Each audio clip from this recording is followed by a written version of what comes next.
সুধীবৃন্দ, আমরা এখন স্মৃতিচারণ শুরু করতে যাচ্ছি। শুরুতে বলবেন আমাদের coursemate lieutenant general Mohammad Aminul Karim.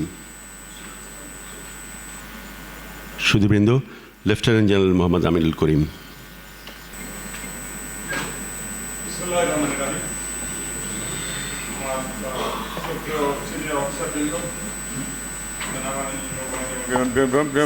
বাহিনী থেকে কাজ করে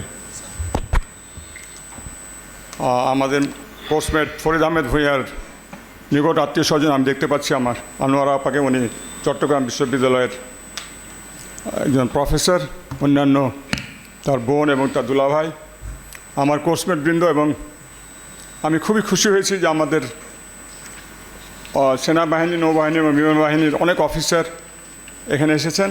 তাছাড়াও ঢাকা বিশ্ববিদ্যালয়ের অনেক শিক্ষক এবং ছাত্ররা এখানে জয়েন করেছেন, যারা গুরুর ক্লাসমেট ছিলেন। আমি খুবই দুঃখিত, আমি আমার এটা ইংরেজিতে বলবো, আমি সেজন্য ক্ষমা চেয়ে নিচ্ছি। আমি আসলে এটা বাংলা করার সময় পাইনি। So please beer with this.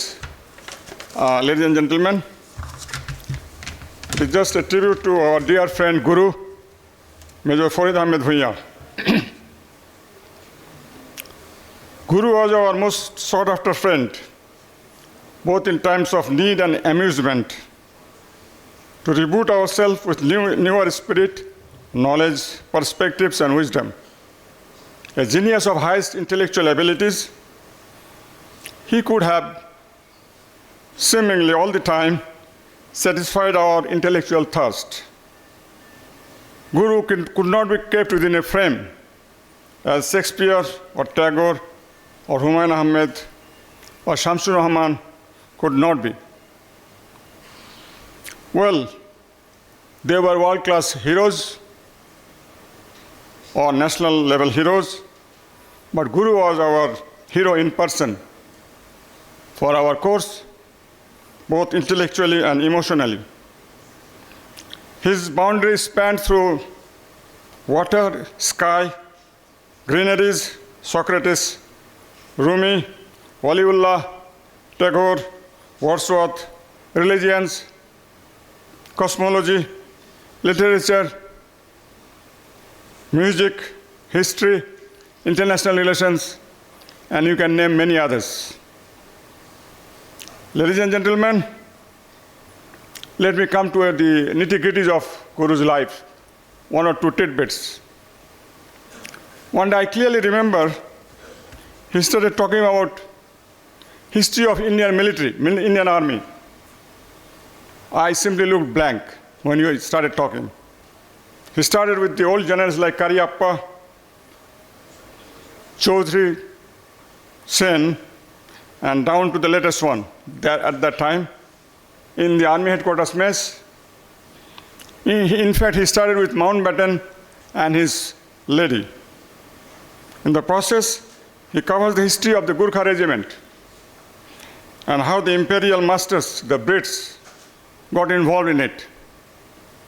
I knew all of this superficially, but his depth was unfathomable. I was feeling so small to see his depth. The other day he started talking about Lady Lutfa, the beloved wife of the Nawab of Free Bengal, Bihar and Odisha. He was even imagining the colors of the bangles she was wearing. He was narrating how the lady was making the bed for the Nawab, as if he was present there. You give him a clue, he will just go into the genesis, rational, present state, and the prospective scenario. He just needed a trigger. He then brings forth the almost entire gamut of events to your imagination. It was too difficult for us, the commoners, to swallow his depth and horizon. Once he visited me in Kolahati. I believe you know Kolahati is part of Bangladesh, in late 90s. And I took him for a visit to the coal mine nearby.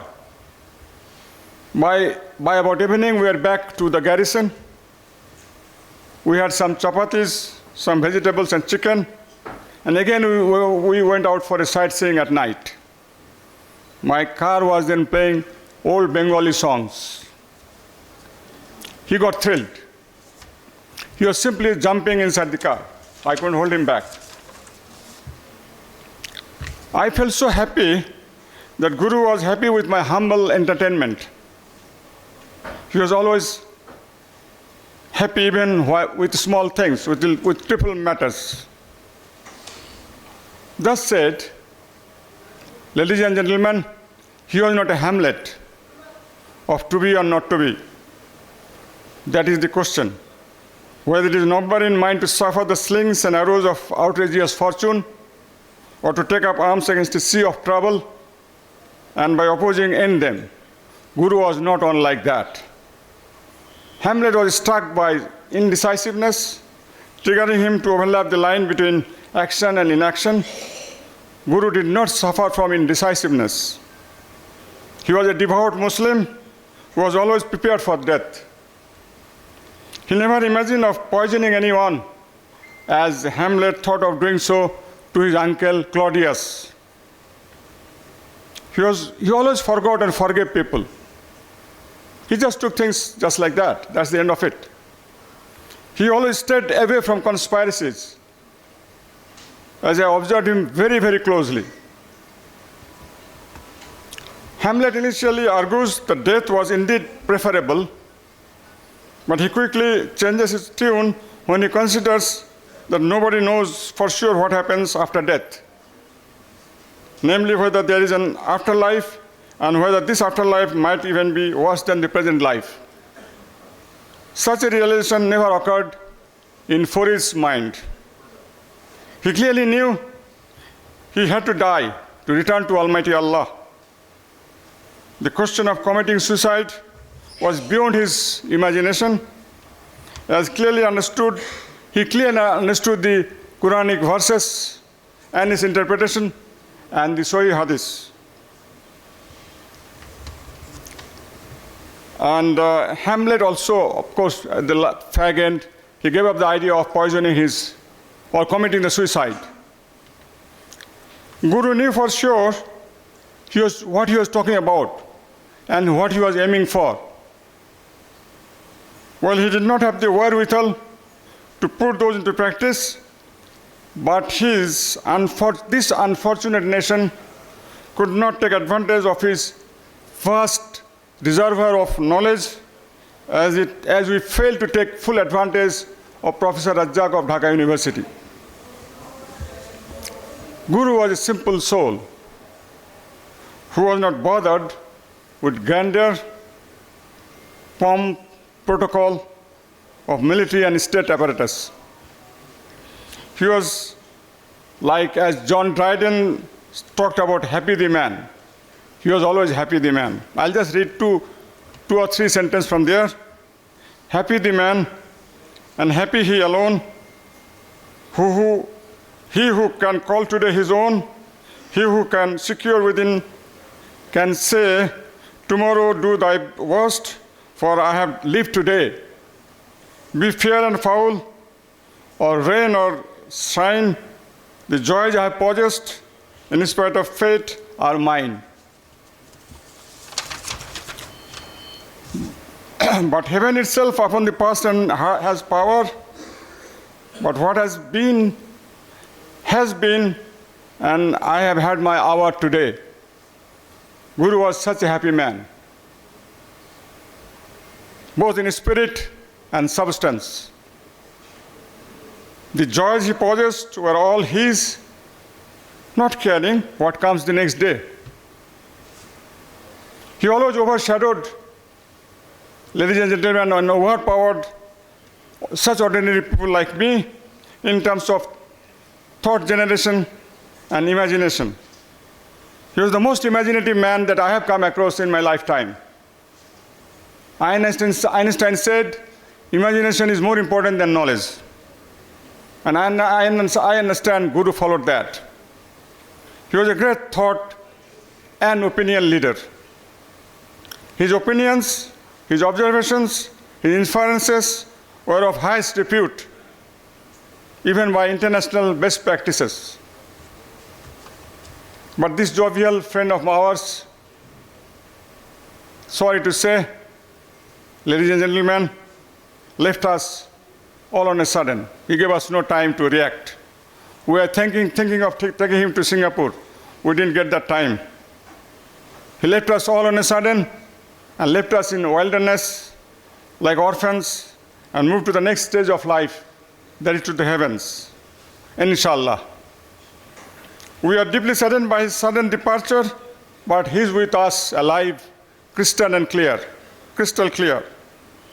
He was with us in the best of our times and in the worst of our time. Guru was a person with endless humor and always smiling, even during his worst of times when we are all talking nonsense. He would remain cool and composed and handle the situation with his best prevailing wisdom. He was our great friend, he was our great philosopher, he was our great mentor. I used to always feel myself useless and shallow when he started sermonizing us on different issues and perspectives. I always got mystified by his extraordinary wisdom, and I used to wonder how a man in this transient world could internalize so much of human knowledge. My hats off to him, to my dear prized friend, Guru, or Farid. Farid, we fondly call you Guru, just to pay our respect and homage to you. The term thus coined carries huge weightage in terms of knowledge, wisdom, thought process, our respect. And today, once we are here, to our supplication to Almighty Allah for your eternal salvation. Let me quote Wordsworth. He says, it's from his famous poem, To a Skylark, teach us, sprite or bird, what sweet thoughts are thine. I have never heard praise or love or wine that panted forth a flood of rapture so divine. We look before and after and pine for what is not. Our sincerest laughter with some pain is fraught. Our sweetest songs are those that tell of the saddest thoughts. And Guru, your death may be the saddest by worldly standards, all right, but he is smiling at us, I know. Inshallah, you are smiling in the heavens, and that is our sweetest song. And that is where we take shelter. May Allah grant you a blissful abode in the heavens, at least for one good reason, just one good reason I say, because you are simply a simple man, a good person with extraordinary human qualities. You are so kind to people across any divide, across any religion, across any generation, across any region, across any nations. I can assure you, ladies and gentlemen, Guru had no enemies. Whatever little I know of Islam, Allah likes such persons the most. Allah is the most merciful, so we pray for you to get the most exalted place in the Jannatul Firdaus. I'll finish my talk by reciting from the Surah Al-Alaq, the first 2-3 verses. The first verses of the Holy Quran that Allah revealed on our great Prophet. Read, in the name of your Lord who created, He created man from a clinging form. Read, your Lord is the most bountiful one, who taught by the pen, who taught by man what he did not know. I'm pretty sure Guru was reading this universe as ordained by Allah. Oh Allah, we are asking for our friend Farid the most exalted place in the heavens, not out of whims, not out of our emotions, but for good reason. It was covered by reason. It is sustained by reason. Reason is that Allah said, read, reflect, imagine. And those who can reflect, those who can imagine better, they are a better Muslims. And I'm sure Guru falls into that category. With that I end. Thank you very much, ladies and gentlemen. Assalamu alaikum once again. Thank you.